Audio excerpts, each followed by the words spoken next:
Hello, Libsem 2025. How are you guys doing? So please excuse the crutch and my slow pace. I recently, about 2 weeks ago, went for hip replacement surgery on my right side. I'm fine. I'm in recovery. Everything's looking good. But I didn't want to miss out on this opportunity to talk to you guys about something extremely important here that is happening in South Africa. So my name is Joe Emilio, and I'll be talking to you guys about land grabs in South Africa. And I'm sure a few of you have seen shacks popping up, especially over the years since 1994. In certain areas around Cape Town in South Africa, these illegal settlements, occupation settlements, they're called many things, informal settlements, have just been increasing and increasing and increasing. During lockdown in 2020, they exploded. And my question was, why? How? And after 1994 and supposedly South African new democracy, in a place where there's supposed to be law and order, how is it possible for people to erect shacks so easily? How are these informal settlements happening at such a rapid pace? And that's why I set out to investigate the Tygerberg Raceway that is in Kraaifontein here in Cape Town. It is or was a raceway, community raceway, loved by all the locals from any walks of life. It was a huge support to the race industry.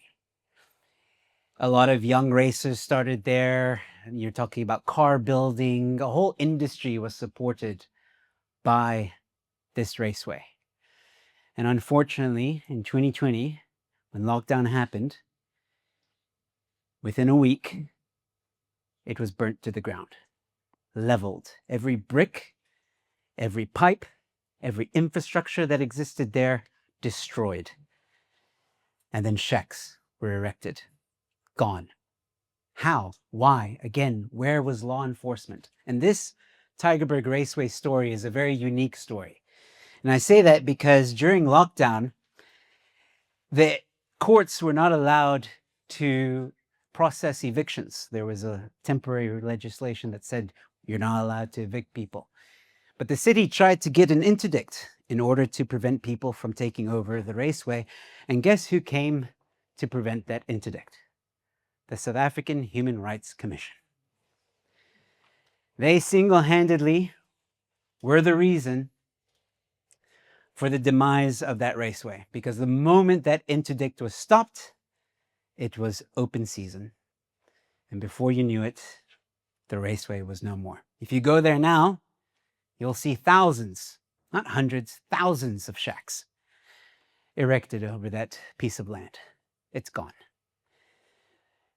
I was fortunate enough to interview the previous raceway owner, Chris Liebenberg. And his story is tragedy and heartbreaking, heart-wrenching. If you haven't seen it yet, please, it's on my YouTube channel, my documentary Stolen Ground, where I answer a lot of the questions about why this happened. In this documentary, it reveals just how broken the system is, and it is broken. You won't believe it. Before I continue, though, I want to ask the audience here, just by a show of hands, how many of you have heard of the PI Act, Prevention of Illegal Occupation? There's a few of you here, yeah. Okay, round about half. Those of you that haven't heard of it, you're going to be shocked to know what this legislation says. I'll start from the beginning. The legislation was written, obviously, by the ANC during the Nelson Mandela period. And it was a legislation that they said was going to be good because we don't want the government to easily evict people. We don't want that anymore. We don't want what the apartheid did by displacing people. So this is going to prevent people from just being kicked off on the streets. That was their marketing for it. But over time, and by the way, this legislation came into effect in 1998, Over time, nefarious people, when I say nefarious people, I'm talking about mafiosos, known as shack farmers, politicians, and other high-ranking people, elites, saw the loopholes in the PI Act and exploited them. What's even more upsetting to me, at least, is the very people that these politicians claim to be trying to help. You know, the people on the list. I'm sure we've all heard of the people on the list, the people that were kicked out of their land or home back during the apartheid era, and they're on a list to get new housing. Those very people are being affected by these land grabs, because 9 out of 10 times when there's a land grab, in the same case with the Tygerberg Raceway, that land was earmarked for housing, public housing, or RDP housing. And then all of a sudden, land grab. And not a land grab by the people waiting on the list. No, no, no. Other people that have nothing to do with the list took over that land. And the government goes to the people that were on the list and say, sorry, nothing we can do, really. The PI Act. Now, how exactly does the PI Act prevent law enforcement from helping? Well, I'll give you 1 or 2 examples. Firstly, if I, Neil, I've been to your house before. It's a very beautiful house in Hout Bay. Let's say one day I found out that you're on holiday, and I managed to climb over that big fence that you have, and I set up a tent in your driveway, and you come home one day. Even if I'm not in the tent, I don't know, I went to the shops, whatever. Maybe I'm swimming in your pool, whatever. But as long as that tent has evidence of someone living in it, a toothbrush, a suitcase, a makeshift bed, you're not allowed to tear it down, even though it's on your private property. If you do, I, the illegal person that's there, can sue you.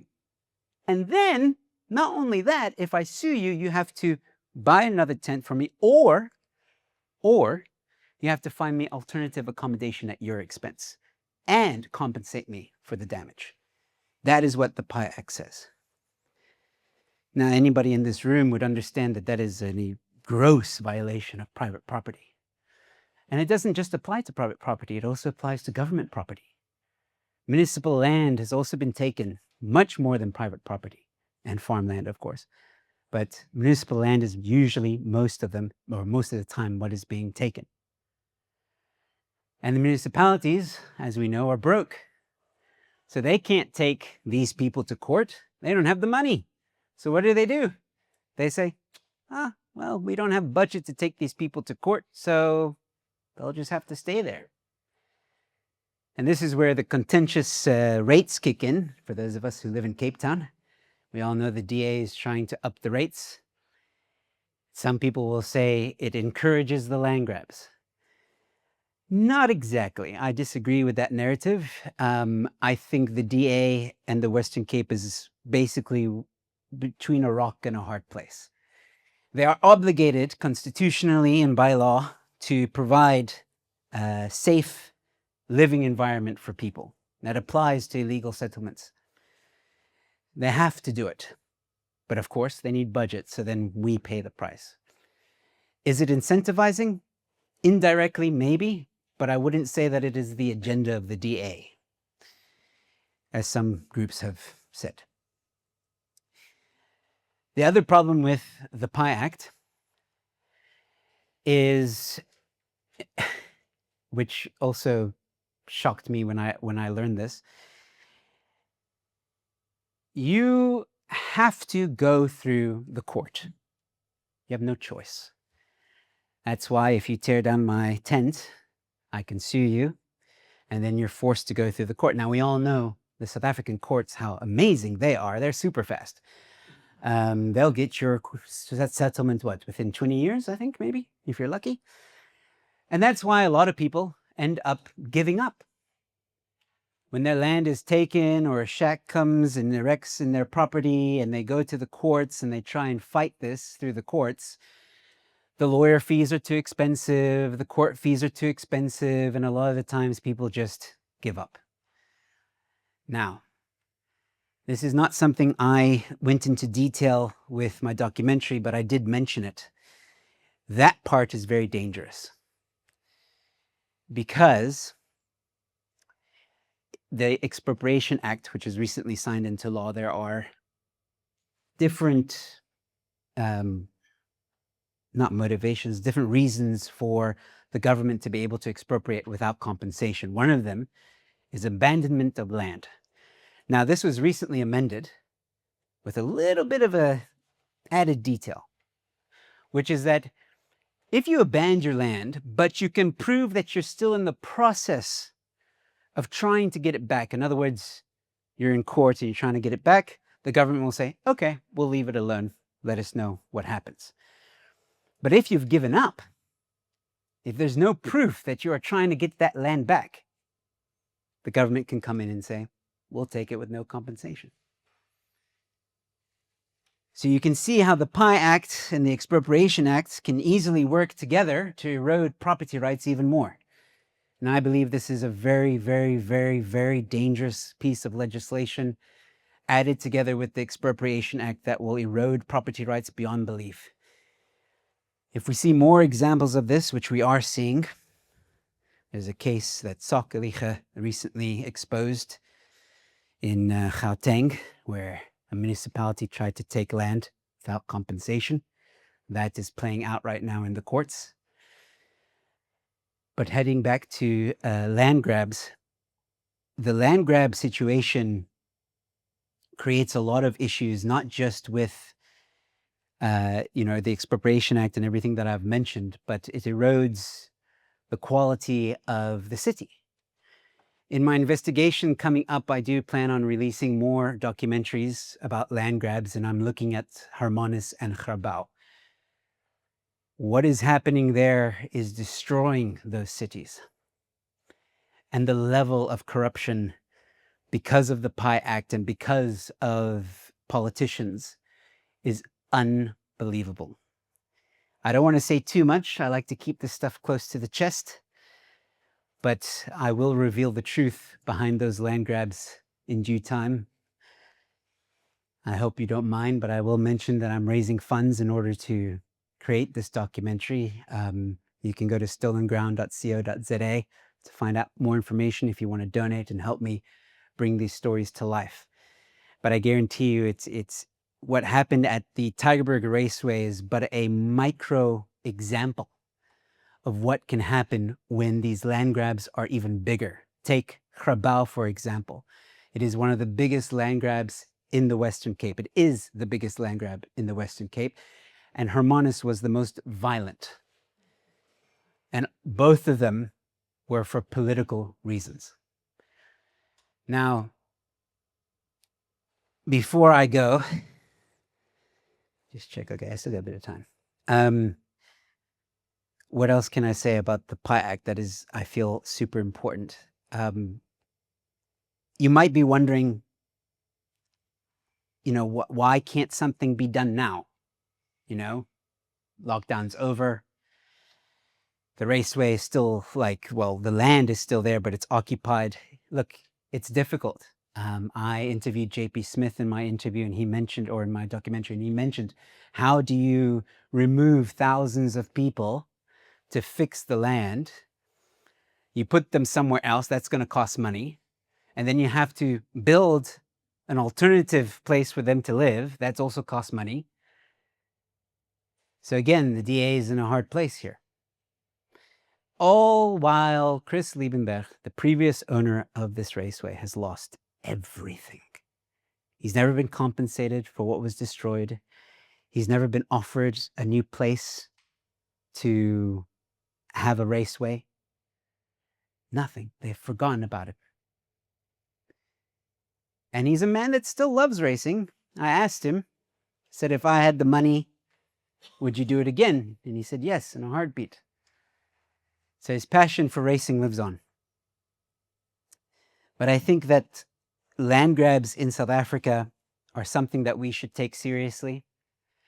I understand that there are people that need housing and that were displaced in the previous apartheid era. I understand that, and I do sympathize with that. But like I said before, you're robbing even those people.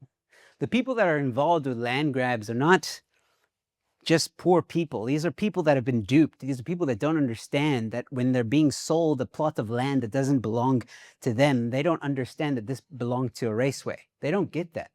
They arrive, by the way, they bust in, and they arrive, and a shack farmer basically tells them, here's a plot of land, 5,000 Rand, pay me 500 Rand every month, you can live here. That's it. The shack farmer is the landowner, but he's not the legitimate landowner. But yet they operate like they are. And I've been told that there's more than one shack farmer in any given area in a land grab. I've also been told that a lot of shack farmers have close ties with councillors and politicians. This is a very, very scary thought. It's how these shack farmers are allowed to operate without any pushback.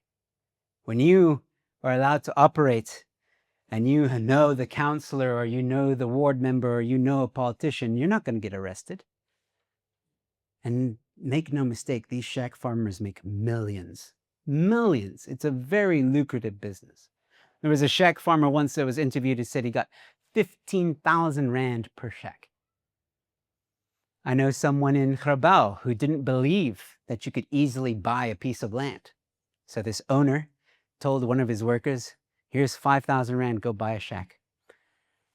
Sure as Bob, he bought the shack. Ironically, now there's an hotel owner in Grabouw that now owns a shack on the property that was taken from him. The level of corruption is something I fear we may not be able to fix unless there is a dramatic change in leadership, a dramatic change in the law. The DA at the moment is trying to fix the PI Act. They're trying to basically amend it so that there's a definition for home, which doesn't exist, by the way, in the PI Act.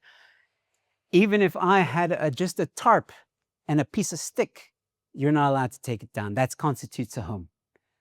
That's how ridiculous it is. There's no definition for home. There's no definition for the amount of time that this illegal structure can be on your property before it's deemed illegal. The court says, no, if you don't want me on your property, you have to be there immediately before I put up the tent. If you get to me before I put up the tent, and you throw the tent out and you throw me out, you're all good. But the moment that structure is erected, you got to go to the courts.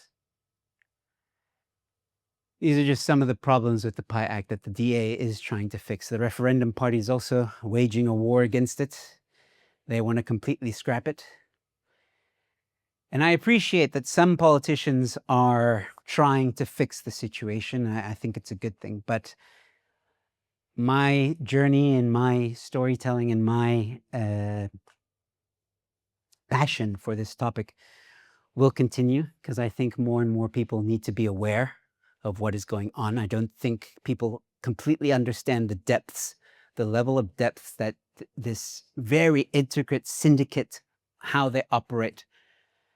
And like I said, Grabouw and Hermanus are very interesting stories, similar, but very, very interesting and unique in their own way. Cool. Thank you guys so much. Thank you for the opportunity. It was great. Thank you.